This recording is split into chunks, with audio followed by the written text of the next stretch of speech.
girls. Today we're having a very interesting person to interview. This is Thomas Lowers from Sacramento, USA.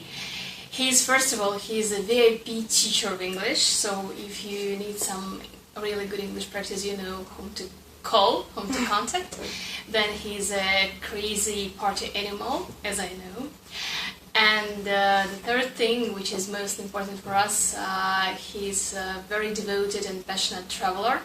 And today he will share some of his life hacks about low-budget traveling and his exciting stories, I'm sure. So I think let's get started. Yeah? Do you agree? Please. Okay.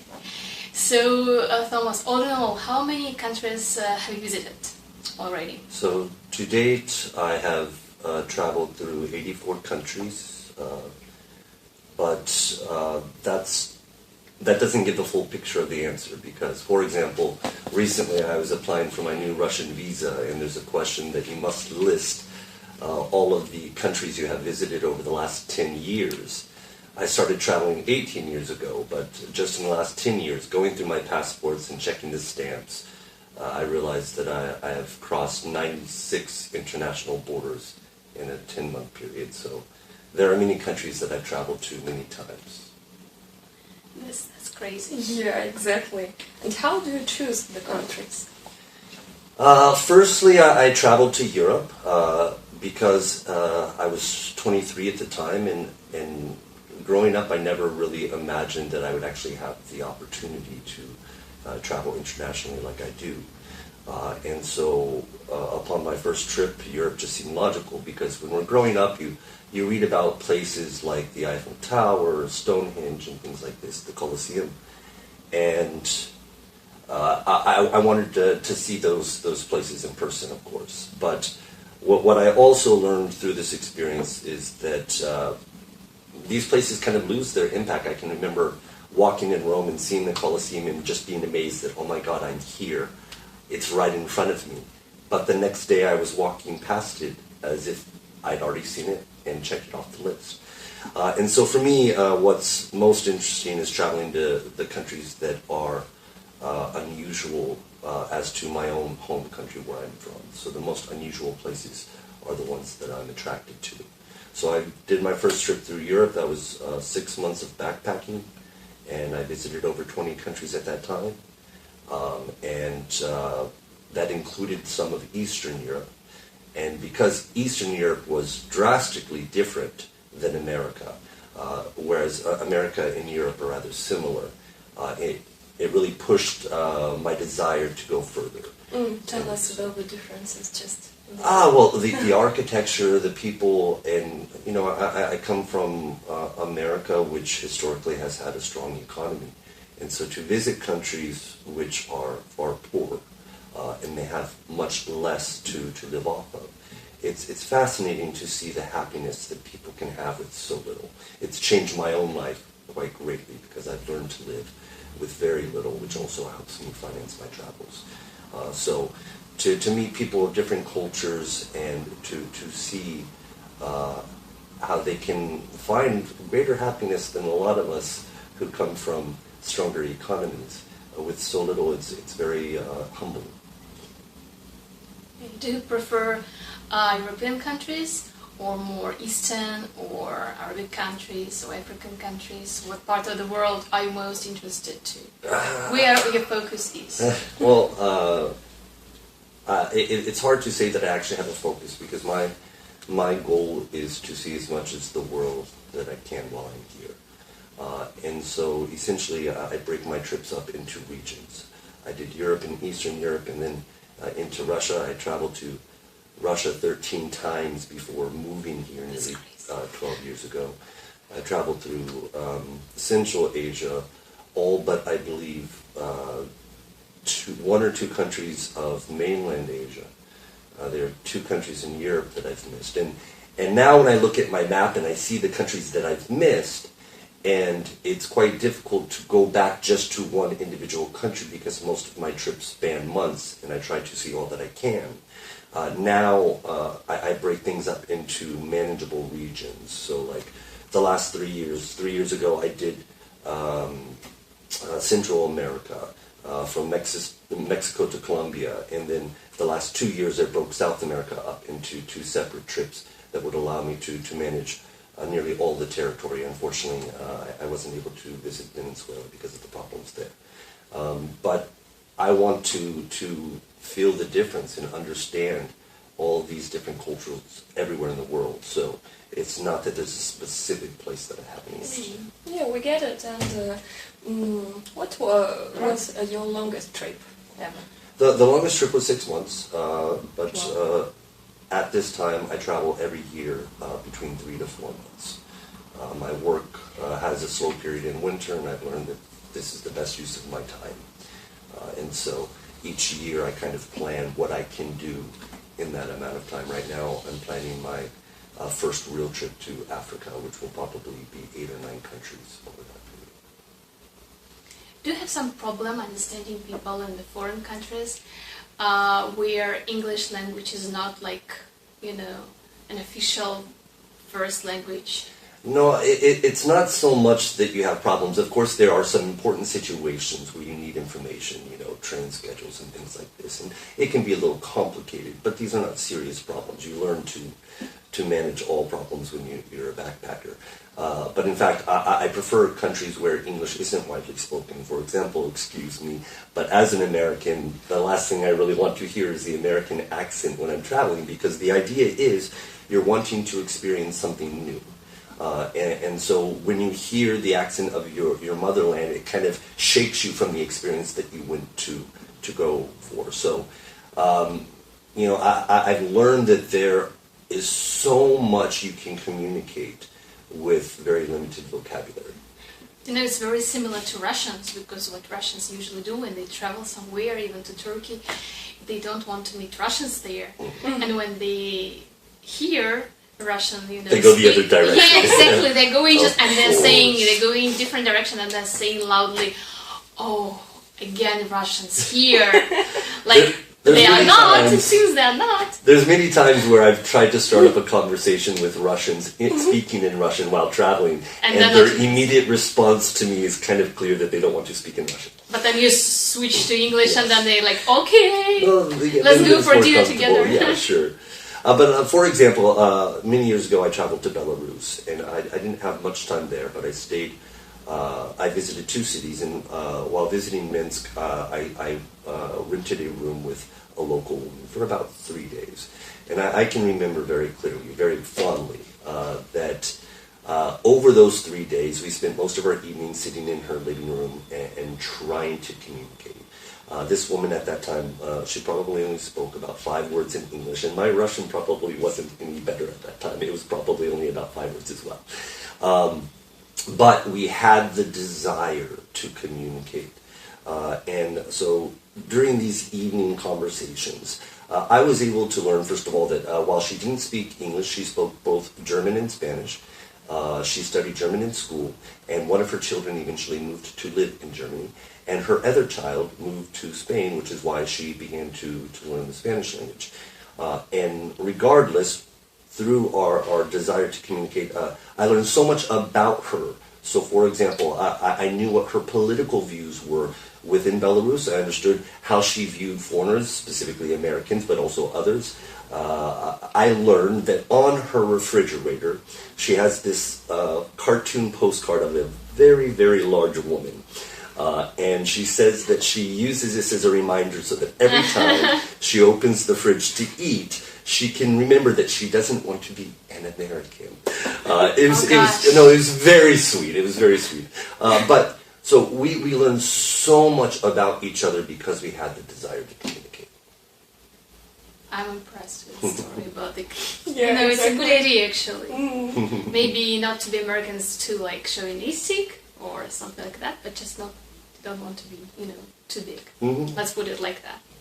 It was her special. Okay.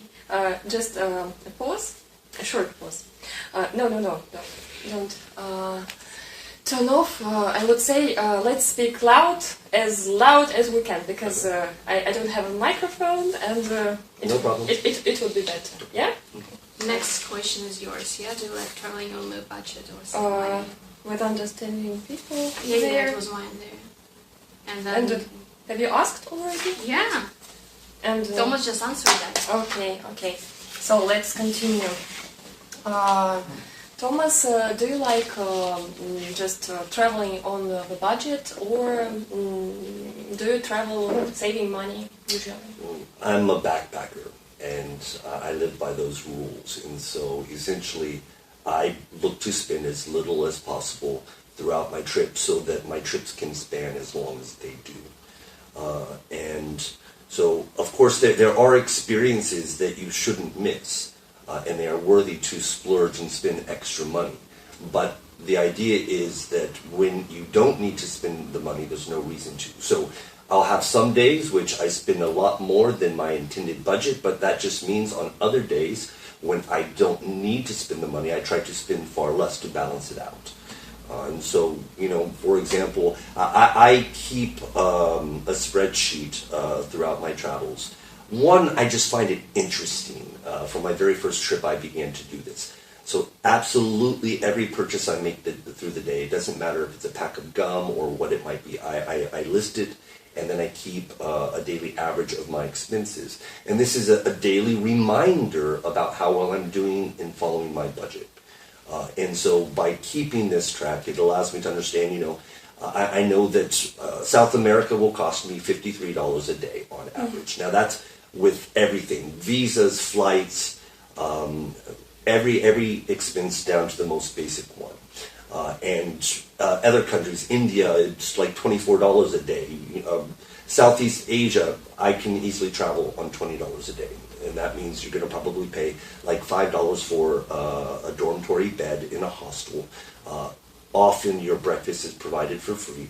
That means you have just two meals a day left, and I usually only need an extra meal. So I usually eat breakfast in the morning. I try to eat as much as I can, and then I might have something in the evening. If I feel the need for something in the middle of the day, most places in the world you can buy a baguette for less than $1. And so by managing all my expenses, but not limiting myself, I'm not sacrificing my experience. I'm just picking and choosing the things that are worth spending money on and those that are worth passing up. The thing is when you're traveling, especially if you're a solo traveler, you get to decide what you want to do. And you shouldn't be doing experiences that other people expect from you. You should be doing the ones that you truly want to enjoy. Can you share your experience of how to choose a place to stay if you are on a low budget, but you still have this view of choosing a dodgy hostel or sharing the Airbnb flat with some creepy dude or something? So do you have some life hacks for the travelers? Well, that experience as you are? I absolutely love hostels. I think that they're fascinating. I'm 41 years today, and I'm still very comfortable sleeping in a dormitory bed amongst 12 other travelers. So I do use a few resources in finding accommodation. There's hostelworld.com, but then there's also Airbnb and other options as well, which, when necessary, because some countries don't have a hostel system, then you can refer to those things. There's a great website, couchsurfers.com. I love the idea. However, I think today the unfortunate thing is that if you choose the wrong host, they might make advancements with you, and that can be very uncomfortable, especially, for example... Advancements? Well, if you, for example, are a single girl, okay. and your host was looking for more than offering you his couch, then it's no longer Couchsurfers. It's become like a dating website. Of course... Hooking up website. Yeah, unfortunately. And so... I would say for anyone who uses a service like Couchsurfers, it's important to look at all the feedback that your host has. Make sure you choose a host who has a lot of feedback so you can understand what situation you're putting yourself in. But beyond that, like I said, I prefer hostels because I am a solo traveler, so I get to meet people from all over the world every day, and you work with each other. It's a teamwork network. So in most hostels, people are coming from one direction or the opposite. And so you can learn where they've been and what they can recommend. But it's also important to understand who you're getting your advice from. So, for example, if you're looking for a comfortable bed, a hot shower, and a nice place to sleep, and you simply take a positive recommendation from someone about a hostel, you may arrive and find out this is a party hostel and you're not going to get any sleep at all. Or perhaps you wanted to drink and socialize like I usually do, and then you arrive and find out that they have silent hours after like 11 in the evening. So you have to understand the person you accept your advice from before taking their word. Also, I travel with my Bible of travel, and that's the Lonely Planet Guides. And they offer recommendations of each city about accommodation. The problem with that is that these books, by the time they've reached print and you can purchase them, that information is now probably 2 years or older. And so what has changed in that time is when a hostel has received, the suggestion by Lonely Planet, and people come in crowds, it changes the atmosphere of the hostel. Many times they will raise their prices, and it's not the same hostel that you read about. And so I find it's very useful to balance these things. I will usually check Hostel World, I will compare it to my Lonely Planet, I will read all the ratings before choosing one. And I also always only book one night when I arrive. I don't make reservations unless I feel I need to. And then you prolong. Yes, exactly. But if you can't prolong, everything is booked, because I've been... Sometimes shit happens. I mean, I've slept in graveyards, I've slept in playgrounds, I've slept on the beach, I've slept in train stations. I mean, you just learn to roll with the punches. Yeah, I have also a huge experience in living in a hostel in Moscow. I was living there for 3 years. Oh, wow. 3 years, like a long-term stay, because I was working there and at the same time I was living, so it wasn't a trip. Yeah. And I was sharing with 6 people of mixed sex. Mm-hmm. Yeah, it was kind of experience. I was always it made me tougher, Right, it does. But I always choose the cheapest bed that's available, because again, it's about managing your expenses, especially over a very long trip. And so yes, it might be a little bit less comfortable, but I've shared a room with one person who snored louder than God and couldn't get any sleep. And so I'm typically in a 12-bunk bed. And for me, it's fine. You learn how to sleep through the noise. I was sleeping dressed up because I was too scared, and then because there was no a safe box or something in the room, so all my watches and jewelry I put just under my pillow, and I was sleeping like that, holding my pillow, and. I typically sleep with my phone under my pillow because it's the most expensive device I travel with. It's not healthy. Life isn't healthy. We're all going to die. But I also travel with a money belt, and this is something that you wear under your clothing, which you can keep cash in. Watch Любовь и голуби. Have you watched the movie Любовь и голуби? No, it's I haven't. An old Soviet movie, very funny about basically about love. The best movie I think about love internationally, and it's about a village family, and it's his first trip to somewhere south of Russia, and his wife, and she's so scared that he will be robbed or something, that she's doing what's that, underwear, and she somehow puts a special pocket inside his underwear here to well, it's to hide the money. Absolutely. I have sewn pockets into the inside of my jeans, for example, if I was going to a territory that was known for high crime. But the main idea is that you should travel with only your necessities. If you take something that you are unwilling to lose, that's a mistake, because you can't plan for everything. And so, again, packing, what it means is when you learn to live out without all of these things, you can pack much lighter. I travel with 10 kilograms, essentially, on my trips. This 10 kilograms is enough to travel for 3 months. And you have more freedom when you travel lightly. And when you have a less concern about all of your things that can go missing, it makes the trip more enjoyable. You can focus on the things that you want to do. It becomes like philosophy. Yeah, exactly. To live with less. And as I said, it's greatly affected the way that I live my day-to-day life as well. How do you solve the problem with food again? Do you cook by yourself, or do you keep a diet, or do you try to visit your friends if you are, going somewhere to the country where you have some friends or acquaintances? I absolutely love always to be able to travel to a place where people I have met in other travels are from, because it's just great that you can meet someone in South America and then visit them in Europe or something like this. It's fascinating.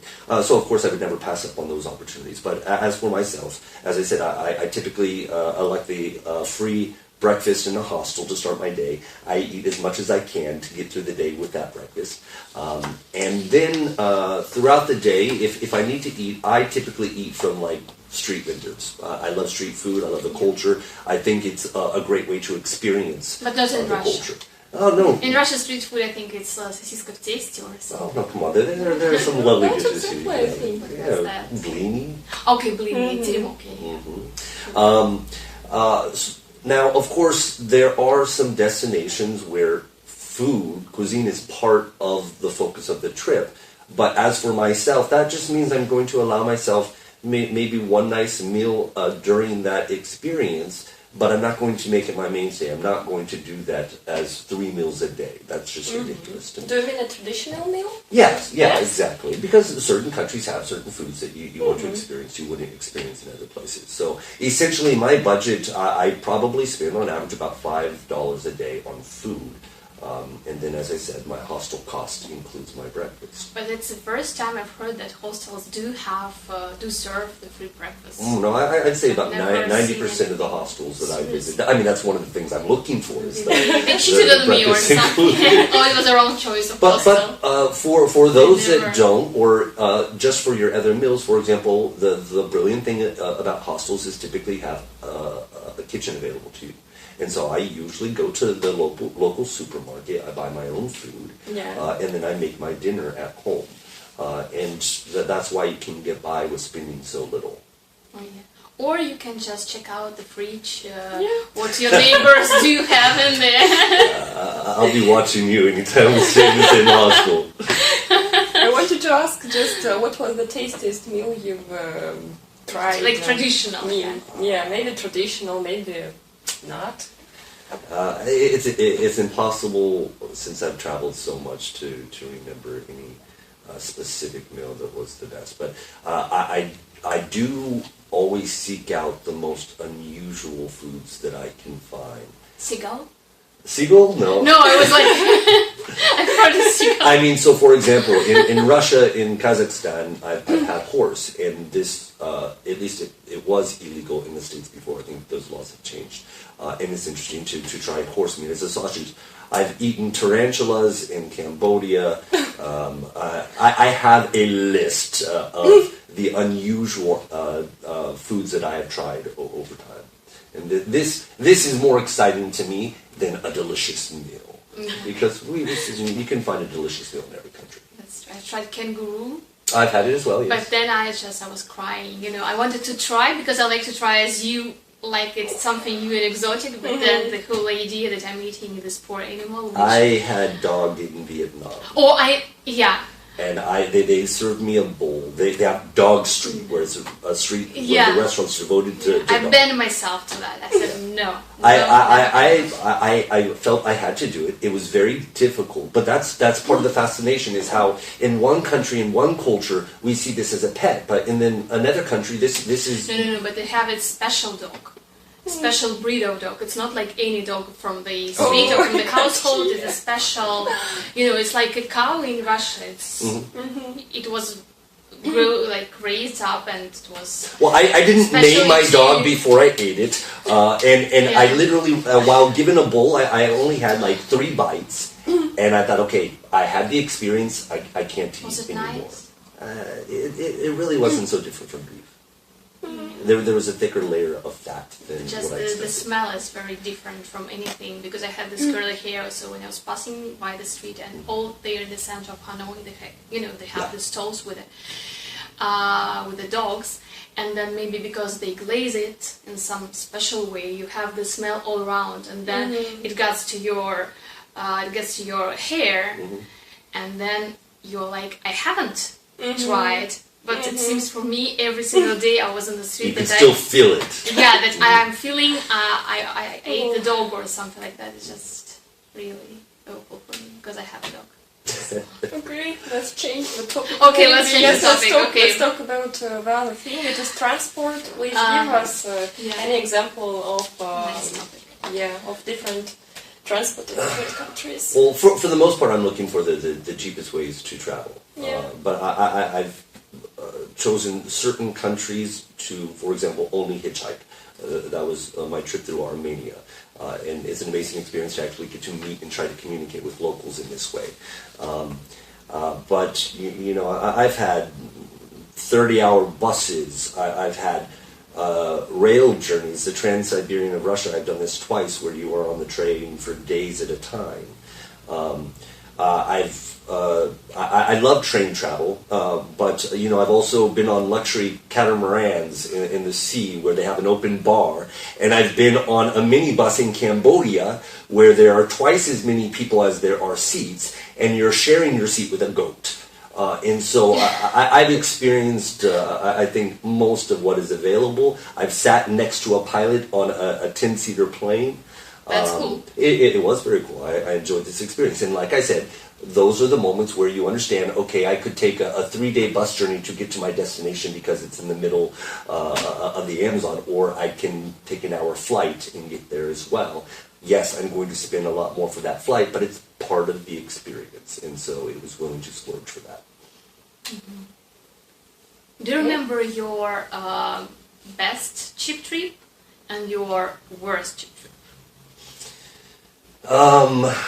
I think my best cheap trip was doing the Annapurna circuit in Nepal. This was what ended up being a 19-day trek that I did on my own. And the average cost was about $10 a day. Now, the way that was done is that this trek is broken up by little villages. And so in each village you can arrive. And what I was able to do was they have like a restaurant at each of the hotels or homestays, and I would offer to buy my dinner and my breakfast from them in exchange for receiving my bed for free. And I was able to do that 18 of the 19 days on this trek. And that's why, again, my daily cost was only around $10. I've had places where, I would go days spending $100 each day. Never comfortable, but sometimes you can't avoid it. What's the places? Central America was really hard for me to get by because of the cost of bus transportation. And there are cheap options as well. We call them chicken buses. And they are, in fact, retired school buses from America that they've turned into transport. But they're not always available, and some of the long journeys, it's just, well, you feel that it's worth it to spend the extra money, but you can spend $75 You feel on a squeezed bus. there. Yeah. Well, I mean, when you spend $75 on a bus, hopefully it means that you are going to have this huge armchair, leather armchair that folds all the way back, and you have a TV screen to watch movies with. Or you can spend, $10 and you're going to be on a school bus. Again, I seek out the cheap options, and sometimes I splurge. But then there are destinations like Luxembourg in Europe. I went there for 2 days and 1 night, and it offered me absolutely nothing. And the cost of everything there was so outrageous. And so the thing to remember about travel is that when you arrive at your destination and it doesn't offer you what you had hoped, sometimes it's about changing your attitude. And you'll find the experience that maybe you didn't even expect was possible. But sometimes it's also best just to decide to turn your back, walk away, and move on to the next location. And that's what Luxembourg was for me. Okay, we get it. And another question, maybe, can you recommend our participants any,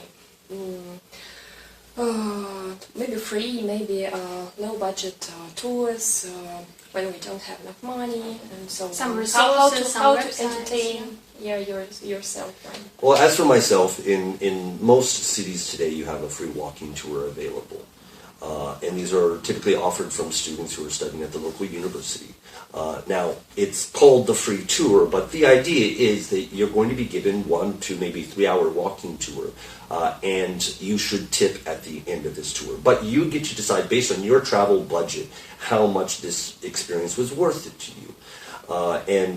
If you, excuse me, but in my opinion, if you can't afford to spend a couple bucks on a 2 hour walking tour, you probably shouldn't be traveling. Beyond that, if you're a student, they have the ISIC cards, ISIC cards that you can get to prove that you are a student, and this will give you many discounts at museums. I think it's available for teachers as well. And then many museums offer a free day once a week. And so as long as you plan ahead, then you can just schedule things accordingly so that you can make the most out of these free experiences instead of just paying for everything. Do you like visiting museums? I love museums, Yeah? absolutely, yes. What is your favorite? The Hermitage. Sounds very intelligent. Well, I know. Actually, I must say, my opinion has been changing recently. The Hermitage is absolutely fascinating because the museum itself is a palace, and so just walking the halls is rather amazing. But over the past few years, I've found that the Russian Museum actually is my favorite because of the art that is there. The paintings are absolutely incredible. I typically visit it 2 or 3 times each summer. It's very difficult to compare because Hermitage is more about, this opulence and beauty, and it was the living quarters of the Tsars, while Russian Museum is just so, in most of the halls, white walls with paintings. And if you are not that into the art, you won't be very interested because nothing to see there. So I think if you are going deeper into culture, Russian museum will be interesting for you. But if you just want to stare at something nice, it's better to go to the I would say Hermitage that it is Museum. easier to observe paintings in Russian museum rather than in the Hermitage. Because nothing disturbs you, and you're just like... Exactly. But one major plus of the Hermitage is that they have cats who live in the basement and who have free reign of the museum at night. And that's just adorable. And very funny babushkas sitting on the chairs and prohibiting you everything. What is the purpose? I don't know. Babushkas? Yes. Because Is it like a tradition? Or just... It's a Russian tradition, I guess, because foreigners every time, because these babushkas, they're sleeping, or they're just chatting to each other, or sometimes they're just looking at you and like, no, you have very high heels, and what? It will, you will ruin the floor, and this museum is like how many years old, and there's dozens and hundreds of girls like me passing here. Why exactly I will be... It's not exactly you. They are doing it with every single one of these girls. They're waiting for that opportunity in their day to be able to abuse someone verbally. So yeah, and now I have one more entertainment because when I started to do like these tours and requests in the museum, I have groups of children, teenagers, and also quite adult people and even corporate like clients. And then they're trying to find something in the museum because they're doing these tasks for the quest. The babushkas, they're very interested and they're helping and they're reading my process because the people supposed to brainstorm in the team and then find the answer, and they're like, I know the answer, I will give it to you, come here. And every time, in almost every call they're doing it, and I'm like, sorry, please stop, I don't know. I'm going to bribe them, to pay them, just keep silence, probably the only way to solve this. Or just focus, switch their focus to my heels or something else, so they won't be that interested anymore. Yeah, that's funny. Yeah, very funny. Thank you for the story. Okay. Yeah, sorry for interrupting the process. What's next question? I think let's talk about any other entertainments like books, TV shows, and lots of that about traveling. What can you recommend? Actually, I think I'm quite different from most people because I specifically focus the research of my trips through just the Lonely Planet guides. And the reason that I do that is because these guides actually don't have a lot of photos in them, but they have a lot of information about your destination. And so by reading the text, I can understand for myself what is of interest and what I can pass on. But what it allows, for example, that the internet would not, is that when I first arrive at this destination, I'm going to have the fullest impact from it because it's the first time I've seen what I've only read about in the past.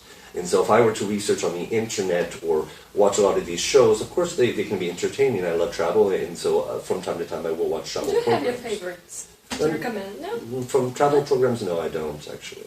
Books? Films? Just the Lonely Planet guides. Oh. So like I said, it's my Bible, so. Okay, get it. Can you share your experience how to win people over while you're traveling? I think it's just about being a genuine person. I mean, if you arrive in a country with a genuine interest to meet the people, to understand the culture, to interact, people are absolutely amazing. The world is amazing.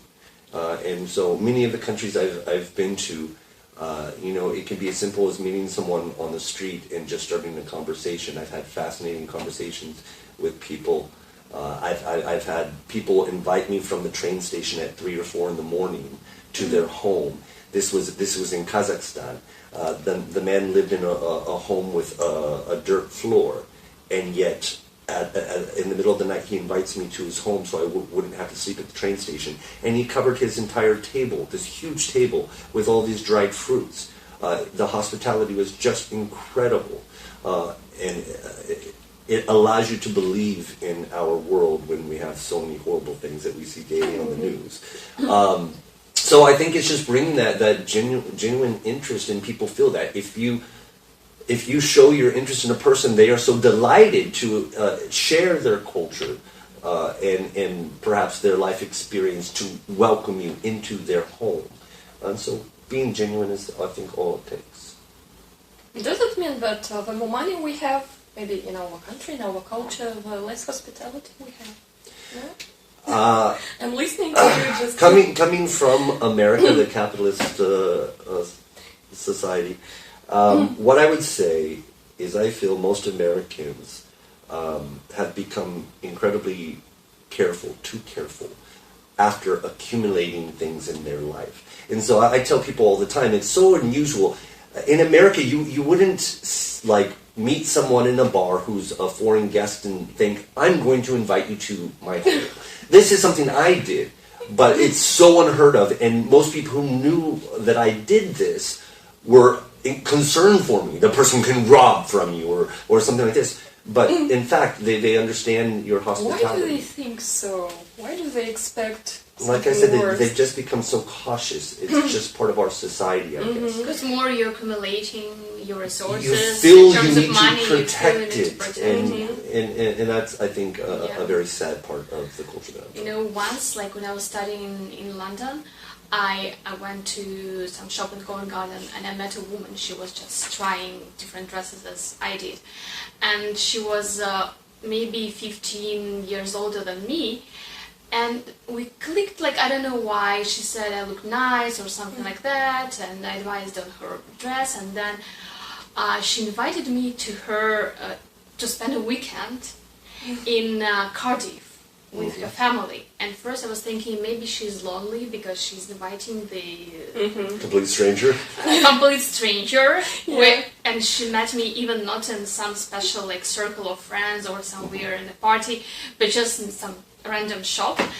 And then she said, I have a husband, have a small daughter. And I was thinking, don't you have to protect your family? Maybe I'm crazy. Maybe I will cheat with your husband. I mean, anything can happen. I mean, not to me exactly, but, or maybe I can do something bad with your daughter, or maybe I can rob you or steal some. Why are you doing that? I thought maybe she's crazy, but then I was very young, so I took this possibility. I jumped on the bus and I went to Cardiff. I spent a weekend with them, and they provided me food and excursions. They drove me to parties, and we're still friends. I mean, and it's fine. After like 11 years, we're still friends, and we're still in touch. We are meeting in London when I'm coming. And how old is she now? She's about 50 years old now. Yeah, and I'm still. I asked her why later. I mean, why did you invite me? Because this society, like London especially, society is very close. Why you invited foreigner whom you don't know to spend the weekend with your family that time? And she said, I just liked you, and I thought I could trust you, so I decided to risk. People are absolutely beautiful, and that's the person that we should all strive to be. And so, like, when you are traveling, you have to follow your gut. You have to understand that if something feels uncomfortable, you need to get out of that situation. You do not owe anything to anyone. But at the same time, the more you open yourself up to people, the more you trust in people, the greater your experience is going to be. I've had some situations where I felt incredibly uncomfortable and was looking for the exit sign. But at the same time, the majority of the time, people are just absolutely amazing if you just give them the chance to be. Thomas, did you have the situations when you didn't find the exit in time? There was a time deep in Siberia where I was in a car. We were going to go. I was with some guys from Central Asia, and we tried to go to the popular clubs in the city, but for some reason they were not allowed in. And so they said, well, why don't we go to where our people party? And I said, this sounds brilliant, let's go. So we got in the car, and we must have drove for an hour. We were far out of the city, no other cars, and suddenly the car pulls literally into the forest. And I think this isn't even a road. And it was something like, I think, minus 35 outside. So jumping out of the car might not have been the smartest thing at like 1 in the morning in a forest. But I was in the back seat with my hand on the door handle because I understood these people are going to fucking kill me. Excuse me. But in fact, after about 10 minutes into the forest, there is a light, and suddenly there's this huge wooden dacha. It's like a country house, and there are like 100 people from Central Asia. They're partying, and they welcomed me in. It was amazing. And I thought, Thanks God I didn't pull this, How ridiculous was I? But again, it's about trusting your gut. And so I had my hand on the door handle, but I was waiting for the last minute to understand it was time to jump. Okay. I would say I've been really lucky in all that trust. Yeah, but sometimes you wait, and then, Why were you so it's too late. Didn't they speak English? The people? Or no. No? No. They were speaking drunken. They were attempting to communicate in Russian. Okay. Understand. One more question we were going to ask about your tattoo. Yes. I'm not sure if we told people in advance, our subscribers, maybe yes, that Thomas, I think so. Yeah. Has a very interesting tattoo, which symbolizes his great travel experience. Religion, right? I would say. Like a religion. So I can disrobe? Well, like that. So the idea of this, it was an idea in my head for about 10 years, trying to understand how I could document my travels through ink. And I absolutely love the old world maps, which is what gave me the idea for this piece. But I wanted it to be what I call my living tattoo. And so, in fact, the idea is you will see some of the countries have a shaded border around them because these are the countries of the world that I have visited so far. And that means that every year when I return from my 3 months of travel, I return to the tattoo studio and I have it updated to include the new countries that I've visited. So the hardest thing was try to envision how I could do a big piece like this so that you could clearly see each country. So while the design is from an old world map, we had to in fact use and this is what I have so far. I haven't finished it. My whole back will be covered, but I haven't decided exactly what will surround the globes at this time. That's something I'm still working on. And then, as I said, it needs to be updated every year after I return from the trip. And when you finally you will cover all your back, you will do like a world travel trip. What will happen afterwards? I never imagined that I'm going to actually live long enough to see the whole world. That's my goal. I would very much like to be able to see the whole world, and that's why I work so hard. You know, even though I say that, yes, I've been to 84 countries, and for many people that's, I guess, an astounding number. For me, how I look at it is that there's still more than half the world that I haven't been able to visit yet. And that's the constant stress in my life, is trying to be able to experience as much of the world that I can while I have this opportunity. So maybe I will be lucky. Why have you chosen St. Petersburg for a place to live? Why is it your favorite? Peter chose me. It's this is my fairy tale. So as I spoke before about Europe and how I wasn't so impressed by it, or the impression quickly diminishes. The thing about St. Petersburg is it's a very old city. When I first arrived here 15 years ago, the country was still recovering from the 90s. And that meant when you walk down our main street, Nevsky, most of the buildings were still in really bad condition. Today, much has changed, much has been improved, but that was the beauty to me. I find beauty in the cracks. I find beauty in the age. And even today, while the facade of the buildings might have been repaired, you walk through any door and you'll feel the age of these buildings.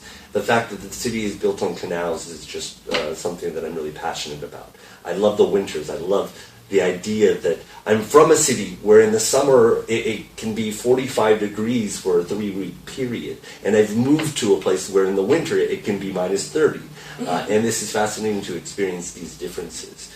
But also, like any place, it's always the people. And I've attached myself to this culture, the mentality. It's something that inspires me. And so, Peter's home. Okay. And of course, you live in the center of the city, yeah? Yes, I live in my absolute favorite building of the city center. It's called the Tolstoy Dome. Really? Tolstoyski Dome? Yes. On Rubinstein Street? You're living there? Yes. Because I was living almost all my life on Rubinstein Street 27.